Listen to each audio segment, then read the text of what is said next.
RJR Midi. Suivez-nous maintenant en live vidéo sur rjrradio.fr. Bonjour à toi, Anne-Laure, et merci d'être avec nous ici sur RJR. Bonjour James. Anne-Laure Prunier, donc tu es à la prévention au Polka, voilà, tout simplement, prévention sonore. Exactement, coordinatrice du pôle prévention risque auditif. C'est très important d'en parler actuellement puisque nous sommes en plein dans le mois de la prévention sonore, ça commence. Alors ça commence le mois prochain. Ouais.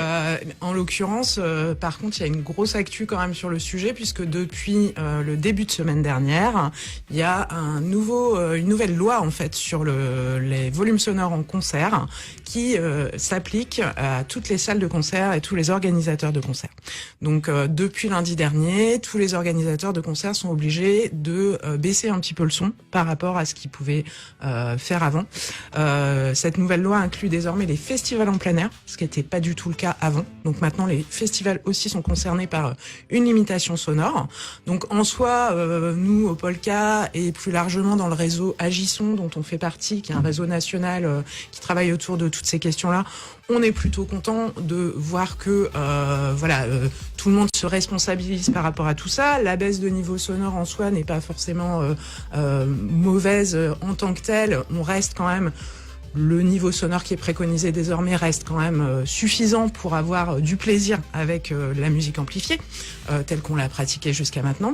Et il y a aussi des nouvelles dispositions qui sont tout à fait intéressantes, comme l'obligation pour les salles de faire de la prévention auprès du public. Avant, c'était pas obligatoire, beaucoup le faisaient déjà, mais maintenant c'est inscrit dans la loi. Donc maintenant, avec certitude, quand vous allez en discothèque, en salle de concert ou en festival, vous devez trouver forcément des bouchons d'oreille quelque part. Vous devez forcément avoir quelque part une petite information. C'est ce que j'allais dire, ouais, de l'information. Ouais. Voilà, de l'information sous forme d'affiche ou de flyer. Ce qui est bien, c'est que le réseau Agisson et le Polka pour la Champagne-Ardenne, nous, ça fait longtemps qu'on travaille autour de toutes ces questions-là et qu'on procure du matériel de ce type-là pour le Polka à ses adhérents.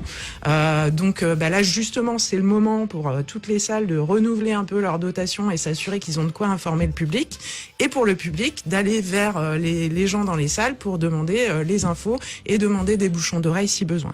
Après, dans la nouvelle loi, il y a quelques dispositions qui nous gênent un peu, nous, professionnels des musiques actuelles, parce que on sent qu'il y a un risque de censure artistique, en particulier sur certaines esthétiques, parce qu'il y a une disposition qui concerne les basses fréquences et qui impose une baisse de niveau assez forte sur les basses fréquences, qui fait qu'on a peur que dans certains cas, on puisse plus organiser des concerts, en particulier d'électro, de dub ou ce genre d'esthétique qui est fort en basse, dans certains lieux un peu trop petits, un peu mal organisés pour recevoir ce type ça peut nous punir vis-à-vis de certains groupes justement à ampleur internationale qui peuvent peut-être dire moi je vais plus venir en France parce que je peux pas jouer aussi fort que je joue aux États-Unis. Alors oui, dans un sens, c'est vrai que ce risque-là peut exister éventuellement aussi. C'est vrai qu'aux États-Unis, ils ont pas du tout cette culture-là, de la prévention du risque sonore, et que du coup, les groupes américains risquent d'être un peu surpris par le fait que c'est encore une autre loi et c'est encore une baisse de niveau. Après, beaucoup sont déjà habitués. Il y a d'autres législations en Europe qui sont tout à fait similaires, voire plus drastiques pour certaines. Donc, au final, je suis pas sûre que ça fasse une grosse différence. Nous, notre grosse inquiétude, c'est surtout le côté possibilité pour les petits lieux en particulier de recevoir, avec petits lieux qui sont indispensables à la diffusion de cette culture, à l'émergence des groupes, des nouveaux talents. Voilà. Et donc ça, c'est vrai que c'est un peu plus une inquiétude. Donc au niveau du Polka, nous on essaye d'alerter nos adhérents sur le fait que tout ça rentre en vigueur et qu'il faut être vigilant pour pas se retrouver coincé, à être obligé de fermer parce qu'on n'a pas respecté les obligations. Alors justement, en gros, quelles sont les obligations pour des lieux qui accueillent des concerts? Tous les lieux doivent maintenant respecter donc 102 décibels de niveau sonore maximal en tout point accessible au public, c'est-à-dire aussi bien devant la scène qu'en fond de salle.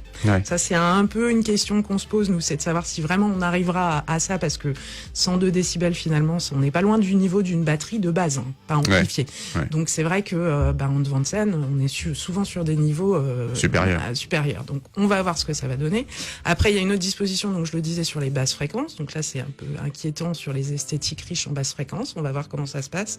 L'obligation d'information au public et puis des obligations plus techniques d'enregistrement, de conservation des enregistrements, des niveaux sonores, de mesure des niveaux sonores en permanence pour qu'en gros les contrôles puissent être faits a posteriori à la fin des soirs, enfin à plusieurs jours même après un concert, un contrôleur pourra venir vérifier que pendant le concert il n'y a pas eu de dépassement. Donc ça c'est enregistré sur un disque dur, sur j'imagine de l'informatique. Enfin voilà, ça nécessite d'investir. Un logiciel particulier. Enfin voilà, c'est ça. C'est pas évident. Du coup, ça va nécessiter à beaucoup d'organisateurs de concerts de se repencher sur un investissement potentiellement.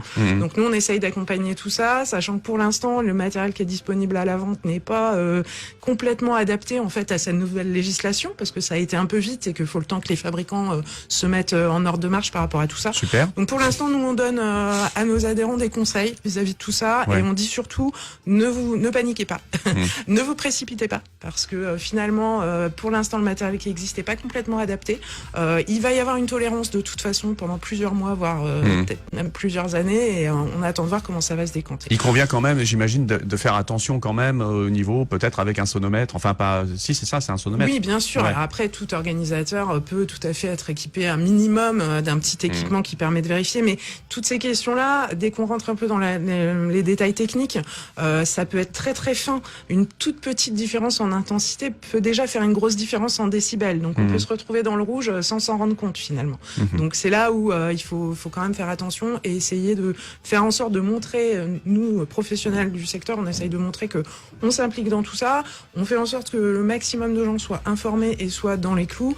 Après, il faudra aussi laisser le temps à tout ça de se décanter, de se mettre en place. Dans tout ça, toute l'information, on la trouve forcément sur le site du Polka, voilà, dans le volet prévention, tout simplement. Et puis il y a aussi, donc, comme tu l'as dit, toutes les petites docs comme ça qu'on peut retrouver sur les lieux de culture où il y a de la musique amplifiée. Voilà, c'est ça. Là, on est en train de dispatcher une nouvelle campagne, des nouveaux visuels qui ont été proposés par Agisson au niveau national. Donc il va y avoir, nous on dispatche chez tous nos adhérents, des flyers, des affiches, une nouvelle campagne qu'on va aussi révéler bientôt sur les réseaux sociaux et qui va permettre de continuer à informer le public sur toutes ces questions-là, avec les points cruciaux qu'on peut rappeler peut-être sur comment faire attention à son audition quand on est public de concert ou de festival.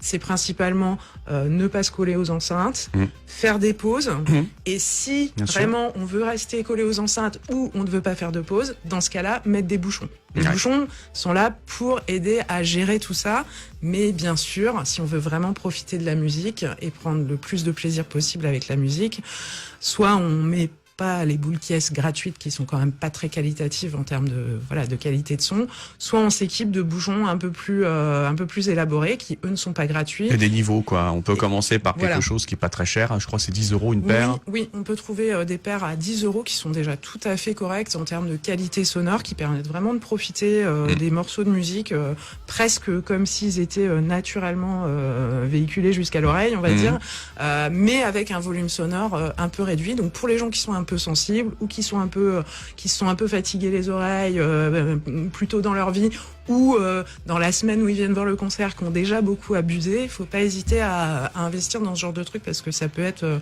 vraiment pas mal pour se protéger. Alors ça m'amène justement à ce qu'il va y avoir comme animation dans le cadre du mois de la gestion sonore. Il y aura justement la possibilité de se faire des protections auditives complètement à son oreille. Tout à fait. Alors comme on le fait assez régulièrement, dans la Marne, c'est généralement au moins 2 ou 3 fois par an, on organise des sessions de moulage pour la réalisation de bouchons sur mesure. Alors c'est vrai que c'est quelque chose qui est plutôt destiné aux gens qui sont professionnels ou en passe de devenir professionnels ou alors très très très impliqués dans la création de musique ou l'écoute de musique, pourquoi pas.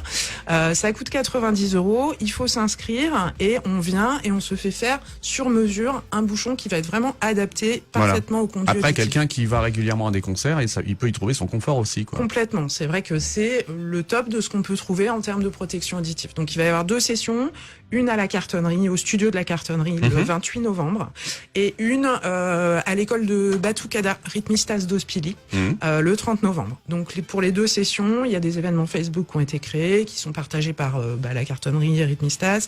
Et puis il va y avoir des doodles à remplir, je crois, c'est voilà. ça. Hein, ouais. On peut retrouver les infos auprès de moi dans les actus du Polka, et effectivement, pour venir, il faut juste s'inscrire au préalable sur un doodle. Alors le mois de la gestion sonore, voilà, c'est que tu l'as très bien dit, c'est le mois prochain, même si pour toi c'est ton quotidien. Le mois de la gestion sonore, c'est donc, comme on vient de le dire, quelques événements comme ça, comme cette session de moulage. Il y a d'autres choses autour. Effectivement, on essaye de concentrer un maximum d'actions sur cette période-là pour pouvoir faire un bon coup d'éclairage sur ces questions-là, un bon coup de com. Et donc là, on va avoir une dizaine de séances de spectacles pédagogiques Peace and Love avec le groupe Wi-Fi qui reprendra sa tournée au mois de novembre et qui ira porter la bonne parole auprès des collégiens lycéens de Champagne-Ardenne. Pour la Marne, on va avoir 2 séances à la Cartonnerie et 2 séances à l'Orange Bleu, à Vitry-le-François, qui vont se dérouler au mois de novembre.